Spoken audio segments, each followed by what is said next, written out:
They could have taken the Orianna, but they did not. The Fury instead going to be gone. So Orianna available right here, and such a high priority pick. I think ThunderTalk would be very silly to let this one pass them by, and indeed just going to lock this one in. Yeah, pretty clear signal that it was going to be a first pick Orianna once that lock gets banned. Lock a champion that can really run over the Lady of Clockwork at times. Wow. Another champion that can have a pretty good time is this Jarvan, especially on these champions that have a lot of difficulty trying to move out of the Cataclysm. Orianna's difficulty is high with only a flash. You throw Galio on top of it, all of a sudden, all you need is just a little bit of damage elsewhere for the JDG composition. ThunderTalk, you can see them hovering this Kalista. We've started to see Kalista Renata at least 1 or 2 times. I think just the one. But it was nice to see it. We might see it here with this lock-in. There we go. It is indeed going to be this lock-in right here. Like I said, the Renata going to be the common pairing alongside it. A really strong, powerful bot lane. I absolutely love the hostile takeover. We already saw what the Encore could do for Arn in that first game. The hostile takeover very similar in that. JDG at the moment got themselves a ton of tankiness, survivability. They're really going to need the damage to be able to put on top of the rest of it. Could potentially just try for their mid laner at the moment. Grab something pretty standard, potentially. The Syndra obviously has stuck around as something you could go towards. Instead, they're going to grab the Renekton. Now, again, plenty of damage on a Renekton, but more of a survivability pick once we get later on into the game. The team fighting out of JDG, incredibly strong at the moment. Yeah, but that is always difficult to deal with when there is a hostile takeover on the other side, as was mentioned. Bloxer, you think Feather gave On tips to hit Encores, or do you think On is actually giving Feather tips on how to hit hostile takeovers in this game?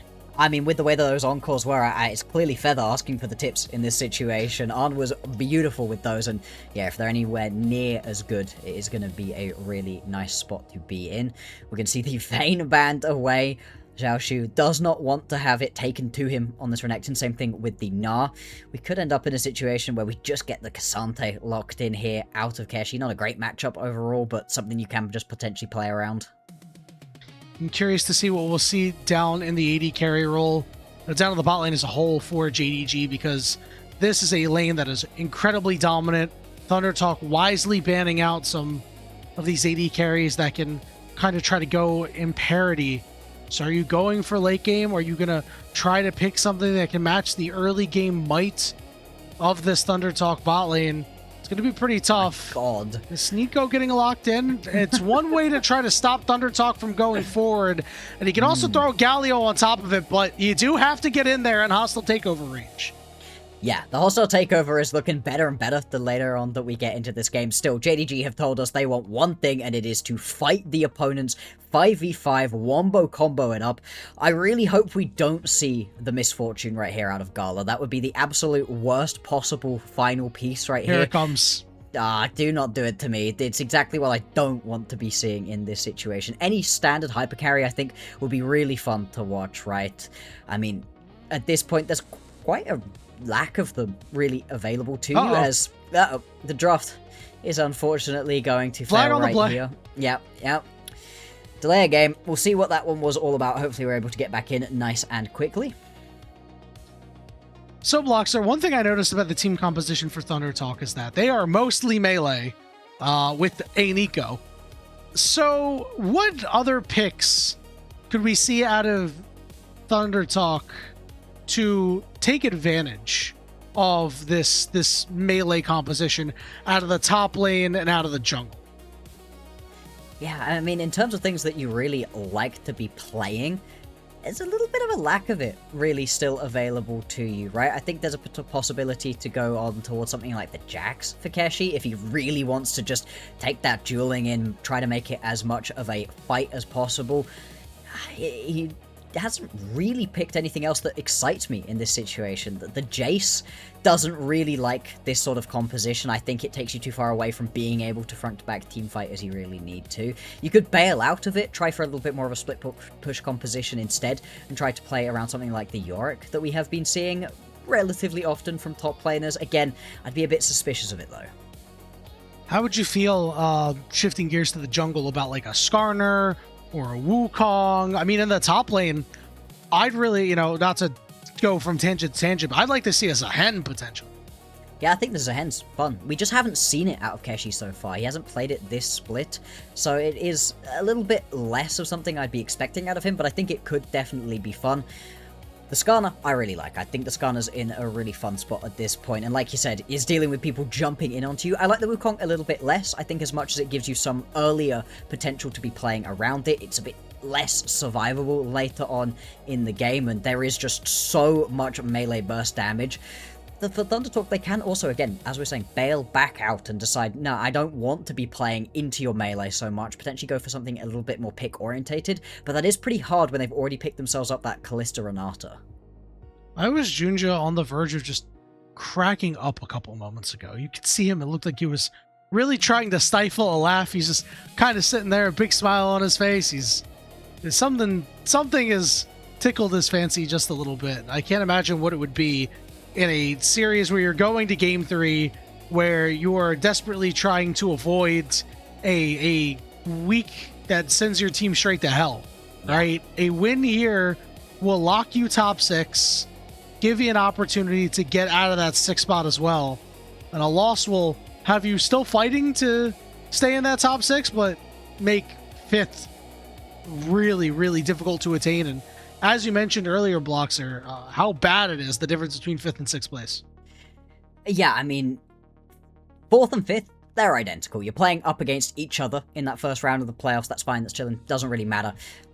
5th and 6th is a really horrible difference. There has been a real gap that has formed between our top 3 teams in the league, right? 9 and 2 BLG, 9 and 3 AL, 9 and 3 top esports, right?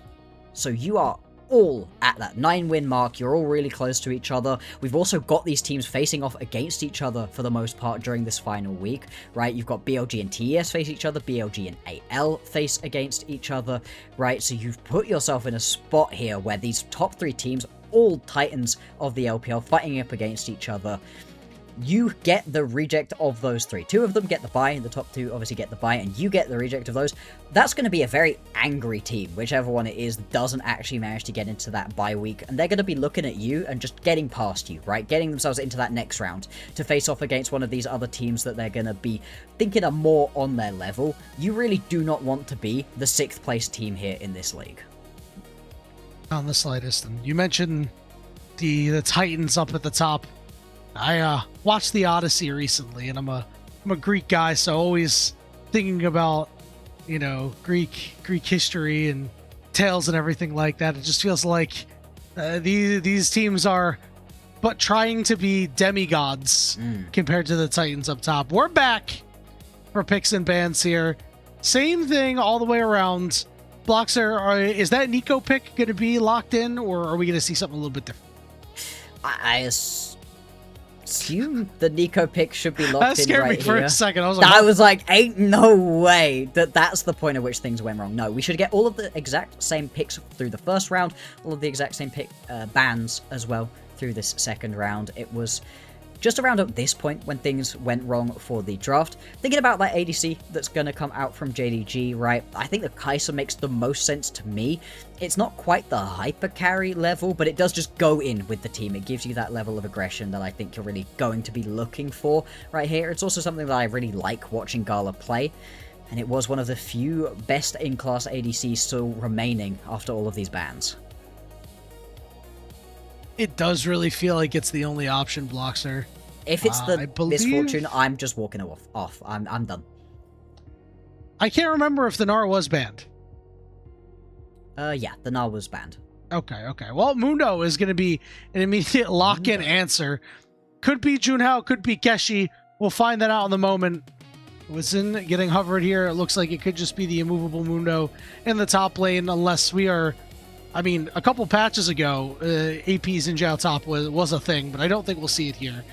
So JDG are going to have their work cut out for them trying to chop down this Mundo, but if there is one player on one champion that could do it, it is Gala, the Pentakill Prince, getting this Kai'Sa, the classic AD carry pick for LPL AD carries. Yep. He's had 5 career Pentakills on Kai'Sa, last one in 2023. And with the lack of damage, really, in some of these other roles, JDG might need him to do the heavy lifting. Yeah, lack of damage is really a good point here for JDG. Yeah, you're going to have some coming out from your Renekton, some coming out from your Galio and your Jarvan, but really it is going to be on Gala to be able to carry this game through, and he hasn't really shown us that. He didn't really get anything done during game number 1. He got pushed in quite heavily by that Seraphine on the Ashe, and then over on the next game, he was chilling. He didn't have to do anything. I'm not criticizing him for playing out a chill Sivir game, but he hasn't really had to step up in this one. But if his team wants to win in this game number 3, it is absolutely going to be on his shoulders. And Bloxer, I think the name of the game for ThunderTalk is don't mess up. Just don't mess up. Let your jungler clear. Let your Orianna hit level 6. That's when you start making plays together. And once this Renata hits level 6, you show up to every single objective. We'll fight you at the Rift Herald, we'll fight you at the Dragon, we'll fight you at the Grubs. Hell, we'll even fight you at Otacon, and that thing doesn't even exist anymore. Yeah, we're going to fight you in every single situation. Fight exactly you at the buffs. Yeah, I mean, that's a classic for the LPL, right? Red Crazy buff, is our throw game. everything at your opponents. If you don't lose a team fight over red buff, what are you really doing? We're on Summoner's Rift for the final game of the first best of 3 of the day between JDG and ThunderTalk. Remember the playoff implications. JDG with a win will lock their spot. Everything to play for in this one. Can hear the audience nice and loud as we go on into this game number 3. As we've been highlighting, incredibly important matchup between these two teams, and really interesting day so far. ThunderTalk smash game number 1, JDG smash game number 2, but as we highlighted, right, it is a lot of issues with proactivity for ThunderTalk. We want to see them taking a hold of this game the second that they have those critical ultis available to them. Same kind of thing, though, for JDG. Don't want to see any level of inactivity, especially not from the Jarvan in this one. Bloxer, an interesting note that I really just realized. I just put 2 and 2 together. Is not only will JDG lock their spot, but Team WE will also lock a spot in top 6. Yes. They are almost all but guaranteed, but if a JDG does win here, WE and JDG will both be at 6 wins. ThunderTalk will be unable to get to 6 wins, and that will keep any of your 6-win teams from falling down. A couple of summoners being burnt back and forth, but both flashes still on the side of ThunderTalk. While Gala is down his, JunJia shows up. He's going to walk forward here. There's a ward. Flash for flash there. So That's Feather nice. is the only one who still has one. And still, you will really be happy to see that right here of JDG getting that flash away from Arn, making him that much more vulnerable to potentially getting gacked onto, is going to be nice. Junhao potentially looking to turn things back around, going to walk straight over the top of a ward, so just going to be wasting his time a little bit and heads back towards these camps. The early stages of the game are going to be critical to this one. 2 junglers that want to be getting involved as much as possible, as quickly as possible. And this Renekton, this Kai'Sa, you've got plenty of potential good options to be ganking on towards. For right now, the Mundo should just be getting pushed in. Later and later we get into this game, though, going to be more and more impactful. And all of JDG's lanes have CC, so, yeah, you know, JunJia doesn't have to be the progenitor of these plays. A taunt or a stun or a root coming through from HongQ, Xiaoxu, or Vampire can absolutely set up a play, and you don't have that same setup on the other side for ThunderTalk. It's really Junhao that has to do a lot of the heavy lifting. You're talking handshake, and that's it, man. Other than that, you've got a couple of slows, or you're really waiting for this Orianna to hit level 6. That is one thing that we did not mention. Yeah. So it is going to be a little bit harder for Junhao. You're absolutely right, kind of a lack of CC. The other thing is, right, you've got a lot of committal CC for JDG. The non-committal CC is a lot worse, right? So they are still going to be having to get up close and personal to make these fights work, as you said, dragging them into potential hostile takeover range. But Heru gonna flash away, should be able to just walk this one out because of it. Flash is being blown left, right, and center in this game. Yep, gonna be opportunities for JunJia to do something about it, especially on Heru and On's starting to get around to being halfway up. Well, Junhao has opportunities himself. Keshi flashes away. Slice! Dice! Dead! Xiaoxu! Solo kill on the top side. There we go. Junhao is going to arrive as well, though, looking to turn this one back around. Going to get those strikes off and pick up the kill 1-for-1 in the end. With the teleport coming back on through out of Keshi, he's going to be able to pick up the majority of this minion wave. Doesn't leave him in the worst spot overall. Oh, yeah, no, missing quite a lot of the minions right there. The TP coming back through from Xiaoxu, and he has definitely done himself well in this early game. All right, Bloxer, it's just a matter of who's going to use that kill better. Junhao still clearing a little bit of extra gold in his pocket. That next recall going to be a little bit more potent. JunJia showing up here in the mid lane. HongQ getting ready. Justice Punch with the taunt coming down.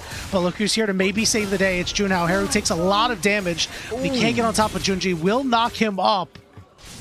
As JunJia will not be able to convert that kill. But Xiaoxu has the dominus right on top of Keshi. Keshi's level 5. Okay. He's getting bullied off the wave. This is a tough start for the ThunderTalk top laner.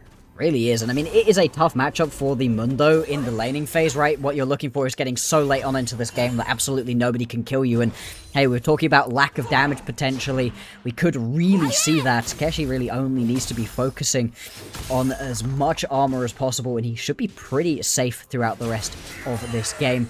It's going to be a while in the future, though, as right now, Xiaoxu going to be all over this game. And we have talked about Keshi struggling at times in lane. Even lane in game 2 was not perfect when he had the counter matchup. He got solo killed. He gets solo killed here.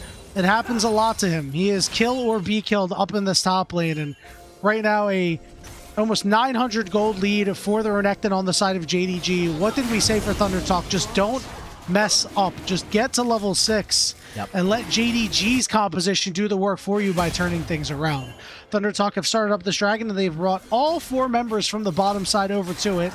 They are on a ward. The rend is not perfect, but Junhao will claim the dragon and then the crab immediately after anyway. And Junhao getting everything he could have possibly wanted off of this situation, although JunJia is here sitting around. Obviously, Junhao did just use his smite, so having to be a bit careful with picking up that Scuttle Crab. ThunderTalk not messing up, looking pretty good so far. Even Keshi going down by a couple of kills is not necessarily the end of the world. You just have to be careful to allow Xiaoxu to get himself too accelerated ahead of the pace of this game. So far, nobody going to be able to pick up any first items, as we have had a pretty slow overall first couple of minutes. We continue to watch these top laners just duke it out, right? You do have that ulti available to Keshi, but he still needs to be careful, right? Xiaoxu can turn things around very quickly. You're saying duke it out like Keshi's fighting back. He looks like Rocky Balboa up there. He is just getting punched in the face and is just trying to absorb every blow. Bloxer, Feather is almost level 6 here. On had to cancel his recall as Vampire making some sneaky plays. The exhaust goes down on the Vampire, but here comes Galio from the skies on that grand entrance. JunJia has this Cataclysm. They are not level 6. Good flash from On. He gets a bailout, but he will die alone, and Feather will too. It's a double kill for Gala that does get traded back by the turret and Feather. HongQ is going to walk into turret range real soon with the Justice Punch. The failed flash, but On still gets the credit for it. Oh, Junhao, that's rude. That's rude. There was absolutely no way the HongQ had been alive long enough for that to be an execute. There's Do you really want to test it? Yeah. I mean, that is a big flash to have just blown, right? That stops you from being able to make a ton of different ganks happen, ton of extra survivability for this Xin Zhao just gone. I mean, yeah, I think you test it in that situation. You know how long it takes, and it was certainly not that long. You saw Xiaoxu start heading bot and then back up top. You saw on the player cam, he did not look particularly happy about that assignment. He's going to have to contend in the 2v1. On and Feather are now both level 6. ThunderTalk are now up at these grubs. They will be the ones to start them up. If you could take them away from Xiaoxu, who has largely been dominating Keshi, this is a pretty good pickup for ThunderTalk. JunJia maybe wants to get in. It's going to be 2 over to ThunderTalk. They will exit out on the top side of the map. Indeed, they will. Just going to run away. No need to stick around for too long. This is a lot nicer for Keshi, right? He's all of a sudden able to step up, get himself some turret plating, actually step towards these waves without being so worried. I'm not surprised that Xiaoxu was annoyed about this assignment, right? He was having such a good time of it, bullying out onto this Mundo, and all of a sudden the Mundo's just going to start stacking Giants belts and chilling out. This does mean that Gala is having alone time down here. Not under too much threat. Should be able to farm this up pretty well. Also going to get a lot of solo EXP. And when you're up, 2 kills to 1, and you're a guy with a legendary rap sheet like Gala's, you give him all the resources, especially on this champion. You ask Gala, hey, bud, where do you want to go? It's your day today. Exactly. As much as Xiaoxu's been showing us some pretty fun moments, Gala really does have to be the main carry in this game, and makes sense to give him as much of a chill time during the laning phase as you can. Extend that one out for as long as you possibly can. Just about 10 minutes into this game, about 1,000 gold lead right now for JDG. The majority of that sat in the mid and the top lanes, but nothing too major really to be writing home about. We should be getting first items coming through in just a couple of recalls at a time. It is going to be first item now for Xiaoxu, so he is in a really strong spot with that Eclipse.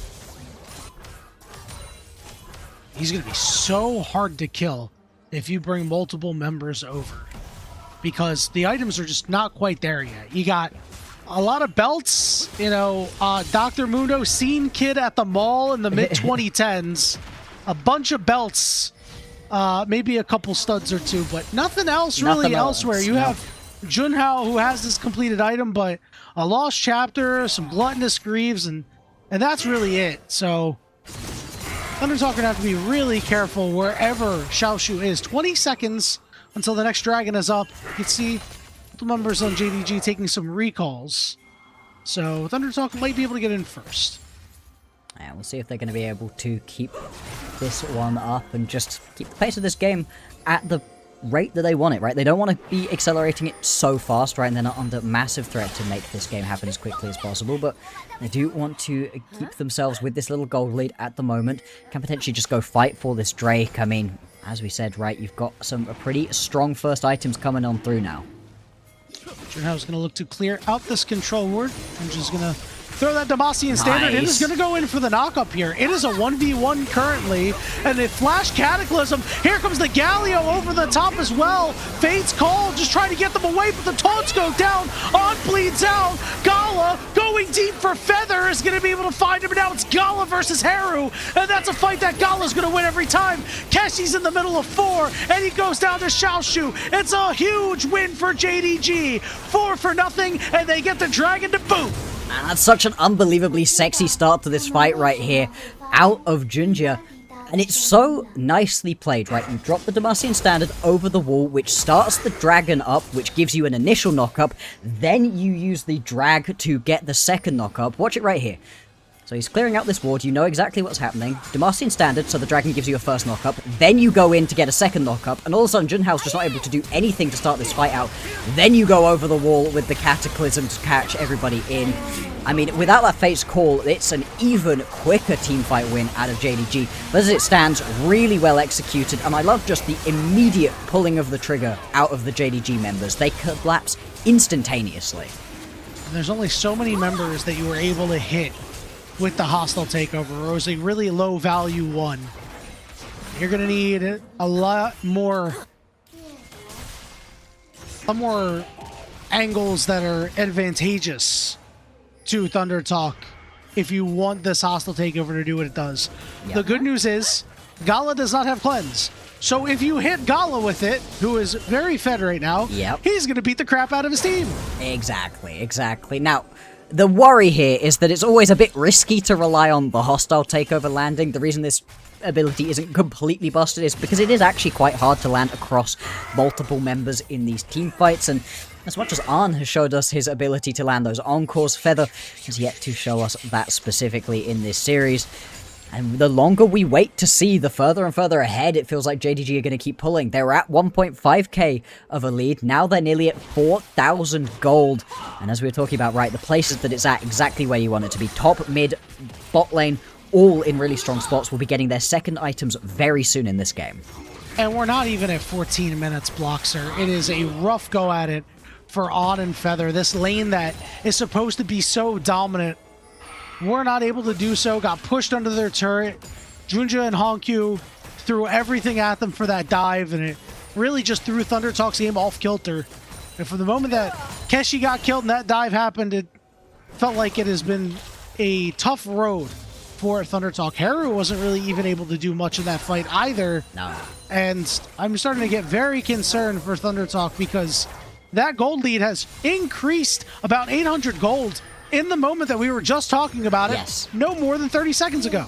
Exactly, things are just getting worse and worse right here, and I'm not surprised that Heru wasn't barely able to do anything in that team fight. First of all, hasn't been able to pick himself up any kills or assists or anything. He's been doing nothing really in this game, which is not necessarily the end of the world, but look at the CC available from JDG. I mean, if he steps up close enough to really be able to do damage, he will get caught in something, a Pot Blossom, a Slice and Dice, maybe even the Cataclysm, and if that happens right here on this Orianna, especially a flashless Orianna, you are just dead. There is nothing that you can really be providing to your team, so he's just desperately trying to farm up, get himself to that first item, have himself something to potentially be trying to play around, but it still feels like that's quite a ways off for him.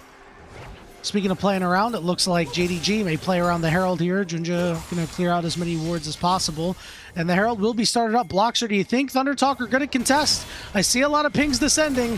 When you have the hostile takeover, sometimes you got to go for it. Keshi off on the side, being marked, split from the rest of his team. TP. Here comes the teleport in as well. It's going to be Heru landing. And on the backside, Galio has that hero's entrance if he wants it. Vampire looking to get an angle over on the side, but it's well warded as the Herald is reset. Now Junhao is the one who wants to aggro it. These teams are just jockeying for position for the moment. ThunderTalk are up here. They are committing for this one. JunJia is in the middle of doing his Gromp. Will smite that one and take care of it. 6,000 HP. ThunderTalk not really putting a whole lot of damage on it. Junhao is taking a lot of damage here. The top laners are top laning. A good engage here onto JunJia. Hostile takeover only lands onto 2. Hero's entrance knocks up Junhao, but he's able to flash away for the moment. They have to do a lot of damage to HongQ. Whoa, Gala! They just don't have it. Gala went in. He finds a kill, but is taken down and shut down by Keshi. And now it's On trying to kite it out. He's in the back of the pit, but HongQ's right on top of him. But he's got these gluttonous greaves, and he's healing up. Xiaoxu immediately eviscerates him. Slices and dices onto Feather, who flashes away, but is knocked up himself. And Keshi, the boss, can only walk away as he did not give health care to the rest of his team. And JDG win the fight and take the Herald. It's close, it's back and forth, but in the end it's going to be 4 kills going over to JDG, the Herald as well. And it's all messed up by ThunderTalk. As we talked about, right, hey, do you think they're going to go in? Yeah, unfortunately ThunderTalk don't know anything else in this situation. This initial engage onto Gala, I thought they had done enough for it, but just not quite actually. I think the handshake just about pulls JunJia away from getting hit with that Wind Becomes Lightning. I think that may well have been the difference in that situation. Gala, I gotta question this one. If Keshi isn't above him, this is potentially a fine play, but just gets himself caught out. However, the just team fighting here from the solo laners out of JDG. The guys we highlighted coming into today, really nice between them. I know that HongQ dies, but he did so much to keep his team in that fight. Xiaoxu has been so good on that Renekton. Yeah. And showing up again when his team needs him the most. 3-1-3. Very well played fight for him. JDG, drop the Herald mid, get a couple plates, leverage that into this Ocean Dragon. 2 dragons to 1 here as they have a 5.1 thousand gold lead here, just almost 18 minutes into the game. Gala's lead has shrunk significantly, but HongQ is up big, Xiaoxu is up big. We really need to start seeing Heru make an impact in these fights. It feels like he's around, but not doing much. Just hasn't been able to get involved in this game, hasn't been able to put a mark onto this one really at all. And ThunderTalk, the map's going to keep getting closer and closer in on them. 5,000 gold down at this point, losing towers across the board as well. Next big thing to be fighting around could potentially be the Baron in 2 minutes time, but I'd be surprised if we see an instant startup from either of these teams. More likely that we're going to see some sort of team fight around the Dragon in 4 minutes time.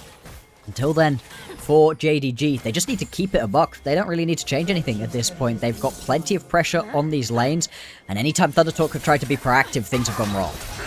Imperial Mandate picked up for HongQ, or as you might call it, Imperial Mandem. Teleport coming in for Heru on the top side is they're really going after Keshi now. Ball's on him. Shockwave only lands on the one, but they have to get to Xiaoxu. He heals up so much. Oh the my hostile God. takeover is pretty good, but On got knocked up, and On's gonna go down himself. The front line from JDG is too strong. The Pop Blossom is just for show, but it's Gala picking up a double kill. Little bit overly aggressive right there from Xiaoxu. Nearly gets himself caught out, but actually the rest of the team able to rotate that a little bit quicker and come along and bail him out. A couple more kills going over, and boy, you said Gala, pentakill king right here. Not sure if he's going to be able to grab one of those, but certainly is playing this game out incredibly well. Only 2 items at this point. The Kai'Sa really doesn't deal that much damage with these couple of items in inventory, but it really is more than enough in this game. Bloxer, he's got 7 kills in almost 20 minutes. Are you sure he's not going to be able to pentakill this game? He might do. You might eat those words later. I we'll hope see. so. I hope so. It would be absolutely sick to see. You said 2023 last time he got a pentakill on this champion specifically. Obviously far more recently that he was able to get a pentakill in general. And it's always good fun to get to see a Kai'Sa penta. It's different to like a Sivir penta, right? It feels like you really work for a Kai'Sa penta. And there's a lot of flash too. It's just really fun. You get to why League of Legends is so great, and stuff like that is really fun. You know what else is really fun? Being up 6,500 gold. Yeah. Because that's what JDG is doing, cruising here at the 20-minute mark. Bloxer, could you imagine if Vampire's Pop Blossoms have been like good this game? Because this Pop Blossom's been a little lackluster. Yeah, they really haven't been hitting so far, as we are going to get the Baron started up right here. I said I wasn't sure they were just going to instant start it. Never mind. Gala? They're at least going to check to see if ThunderTalk are awake. Gala is fully tanking this, but I mean, they can't step up at this point, right? You're finally going to get a ward over the edge of the pit in a second right here from Heru, I think, but okay, they are going to pull off of this one. I think they could have finished that. JDG, what? This is why JDG is 5 and 6. Hold that thought. There's that Pop Blossom we were looking for. And only one member gets hit with the hostile takeover. Gala gets Shockwave, but he stands tall, and he gets to the back line. And he's right on top of Feather, who gets stunned and cut down. Another double for Gala, and he might be looking for a triple, but Keshi will shut that down. But the rest of JDG will avenge their fallen member. Pings on the Baron. Another huge fight for JDG Gaming. It's going to be a much slower Baron than it was with the Kai'Sa available to them, but still, the Baron nonetheless. As you said, right, a bit of a weird decision to pull off of the Baron, but clearly knew they had an angle to go for a fight. And Vampire heard you. He heard you insulting his Pop Blossoms. Here you go. Vampire sees him, flashes over the wall, boom, straight into the Pop Blossom. And at this point, you're kind of just walking your way through this fight. The hostile takeover just doesn't do what it needs to in this situation. Yeah, and Gala, he's just able to keep running this one through. Needed to have a bit more space from Keshi, so he keeps stepping forwards in this situation. The flash from Keshi just enough to get him within range to be able to land one last auto, pick himself up that kill. But, I mean, one death in and amongst all of those kills coming through, and oh boy, that's going to be that 3rd item completed right here out of Gala. He is well and truly rolling in this game. When the key carry gets hit by a shockwave and does not die, that's how you know the game is in a very sorry state. ThunderTalk descending upon Xiaoxu, looking for a new pair of croc skin boots. Couple teleports going to be coming in. Heru is going to be the one who lands first. Xiaoxu flashes away, still desperately trying to take this man down. The Dominus gets popped. He slices, he dices, he's still alive. Taunt goes down, but a great buffer on the Justice Punch means that HongQ escapes. And look what's happening mid lane. Yeah, you're just losing out on the rest of the map. Now they're going to desperation go for this Drake. They might get the Drake in this situation, but the collapse is coming through. 5v4. Flash! There we go. There are the knockups! Huge fight opportunity! Gala is free hitting and very healthy. Ults to the backside, but Keshi's been a big thorn in his side, and he will survive this time around. It's another double for Gala. And this game looking like it's well and truly over. Baron empowered minions. You've only got Junhao left available. And the push coming through in the mid and the bot lane. JDG, they may well have done it. They may well have got themselves back to 500 and putting themselves in the hunt for one of these top spots right here in the league. And it just looks like another ThunderTalk series where they get ahead, they get a good win, have somewhat of a competitive game, and then they just run out of gas. They just fall flat in one of these games. Now 2 of these games, really. It has just been a story that you have seen over and over and over with this team. They're good for one.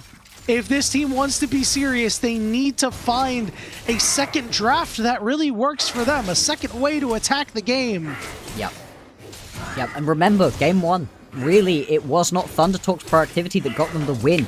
It was JDG over-aggressing, fighting in situations in which they had no right to be as aggressive as they were, and ThunderTalk doing a good job of punishing that. We can give them praise for being good at the punish, but in this game, where all of a sudden JDG are finding good fights and making fights work for them, it just doesn't feel like ThunderTalk have any real answers. Their opposition are too tanky, there is too much damage available on Gala at this point. Xiaoxu is playing another beast of a game right here. He's not going to come away with the MVP from this one, but boy has he been a big part of this victory so far.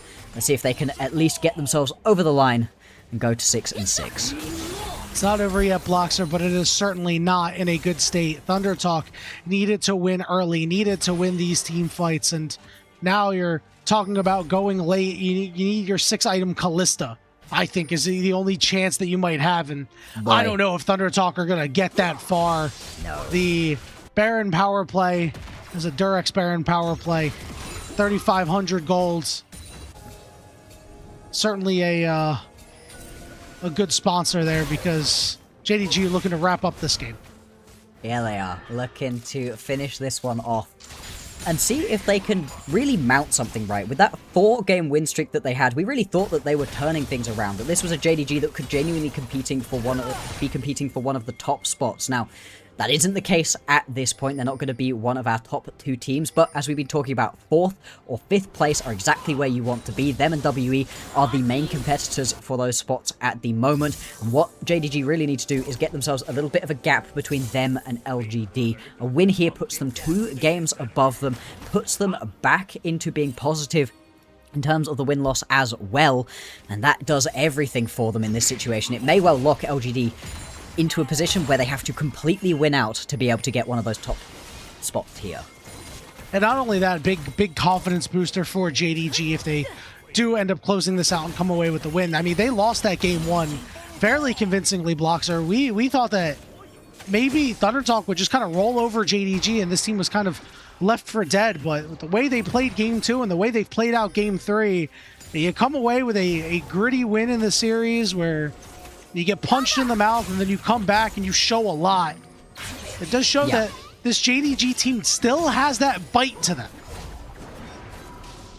Yeah, they are definitely not a team that you can overlook. We said it earlier and it's very much worth repeating, right? You want to just keep them in mind as a squad that you cannot overlook, that you need to pay attention to and be careful about. Now, they're not necessarily in a situation where you're expecting them to be one of our world's representatives, but there is a chance, right? They are currently sat 4th in terms of championship points, getting themselves into the upper bracket and having extra chances to be able to make their way through that playoffs really does increase the chances that they at least get to do some extra qualifiers to potentially go to Worlds. Remember, the LPL does get 4 seeds this year, so you know that last spot we thought was going to be JDG's, but has been hotly contested and could potentially be Team WE's. As much as I'd love to see JDG, I want WE there. I think that's I want to see WE option. too. I think it's just awesome. I think it would be really awesome for those players to really get some shine. This is a team that has been, I guess you could say, reviled at times by the LPL fandom for, you know, Cube and Karis at times had not played well, and now they are starting to. Karis has been one of the best in his role, to be quite honest. Absolutely, he has. ThunderTalk trying to get to this Baron here. We're going to need a really good hostile takeover. HongQ's flanks have been so good, just attracting the attention of ThunderTalk, while Gala continues to auto the Baron. Keshi now walking up. It's ThunderTalk looking to group up together on, just trying to chase off HongQ for the moment. Yes, he is very low. Shockwave lands onto a Blossom is huge! Gala backline! Everyone on JDG eviscerates ThunderTalk! The skies are clear! No more Thunder! JDG Gaming! Put an exclamation point on this series will go to 6-6, will lock themselves a playoff spot by felling ThunderTalk 2-1. Beautiful, beautiful Pop Blossom right there. You said the Vampire hadn't been finding too many big ones. Well, there you go. And the whole squad capitalizes on it. The team fight is over in an instant. A 29-minute victory right here. JDG, they do it. It looks rough after game number 1, but what a way to swing back.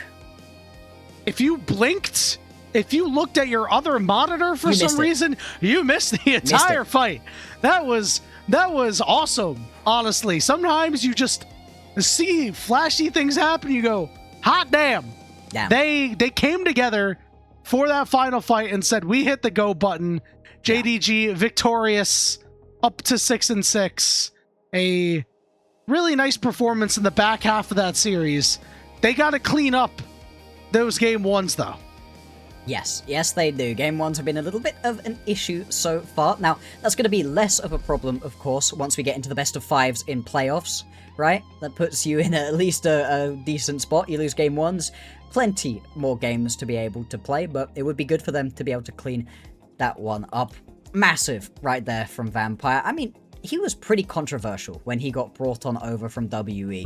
A lot of people thought he was the best bit of WE, but there were some people who thought he was just kind of sprinting it for the team sometimes, only could play the engagers, really just inconsistent overall, and I feel like a lot of the criticism has still borne out for this guy, but the highs are beautiful. When he's able to play his champions, which I think Nico is one of his champions, he can just find moments like that. But what a performance from Gala too.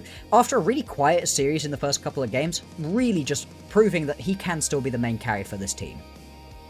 It is just LPL Kaisa Bloxer. It just feels like every time we see LPL Kaisa, they are just doing some of the craziest stuff. Even if you lose, it's still flashy, it's still awesome, it's still big plays. Gala did have that oopsie at the Herald fight, but that's okay.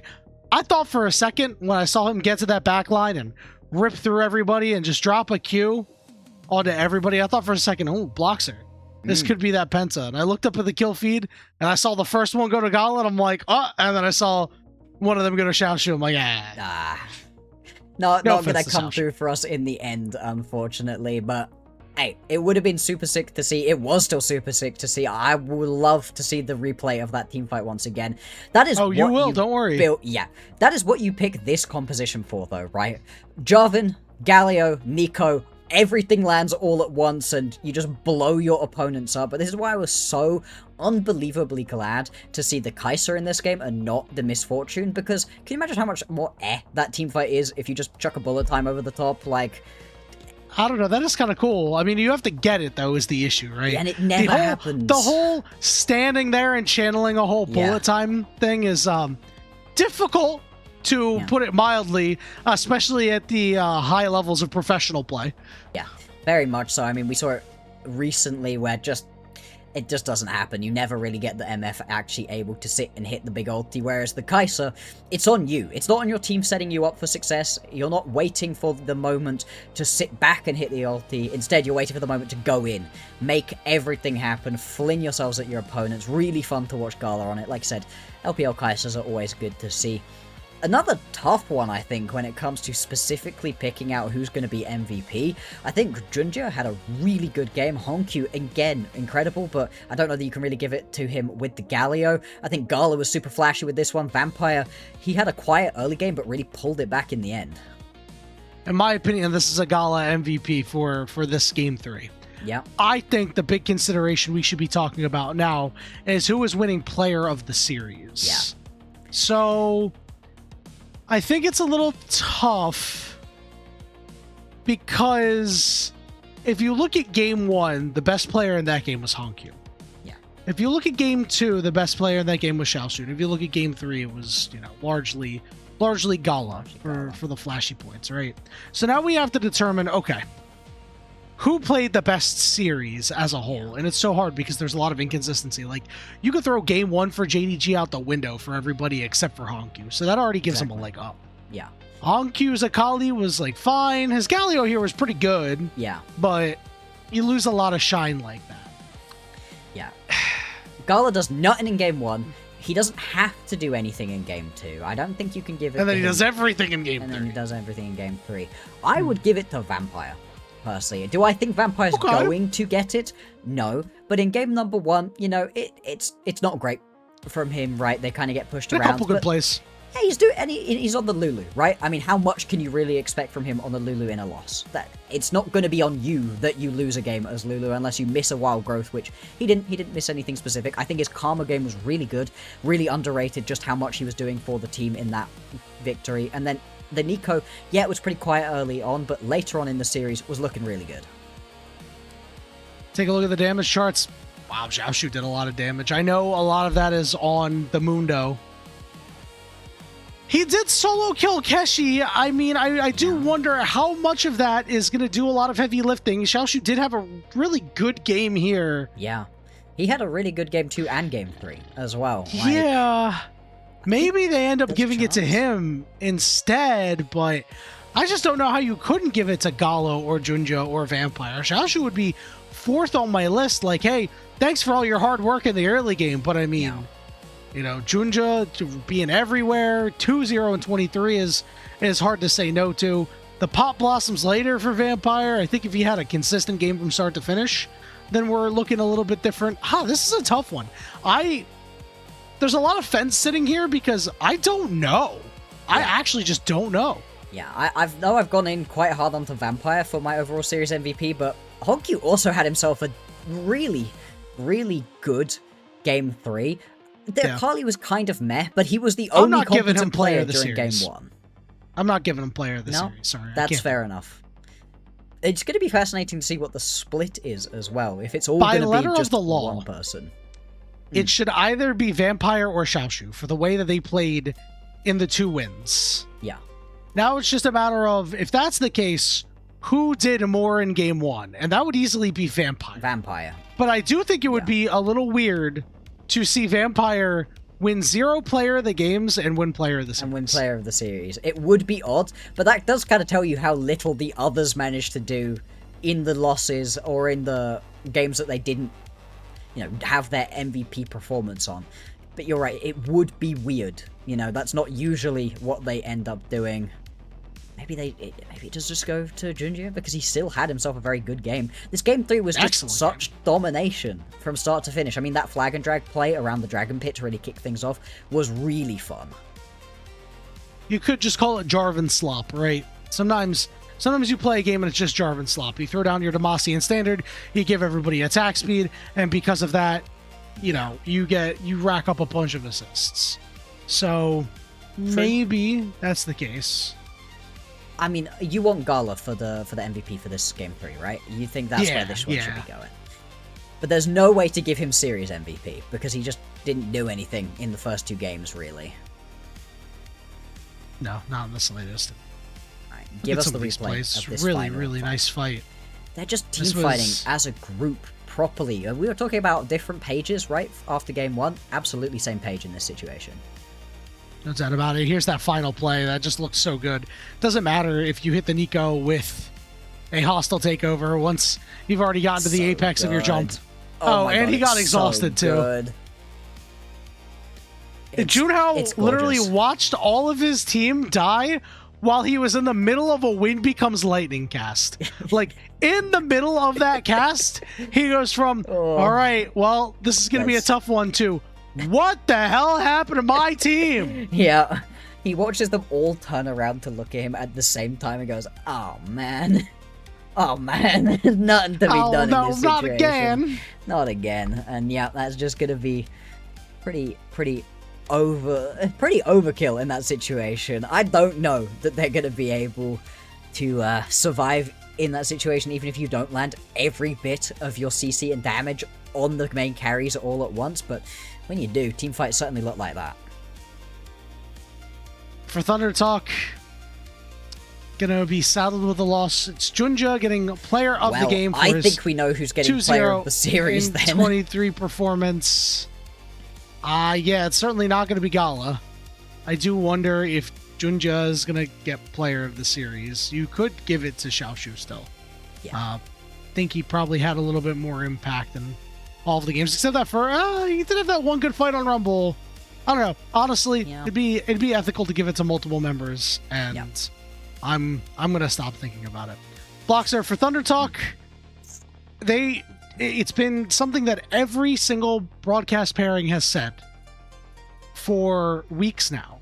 Yeah. Is that they just can't put it all together at the same time. Yes.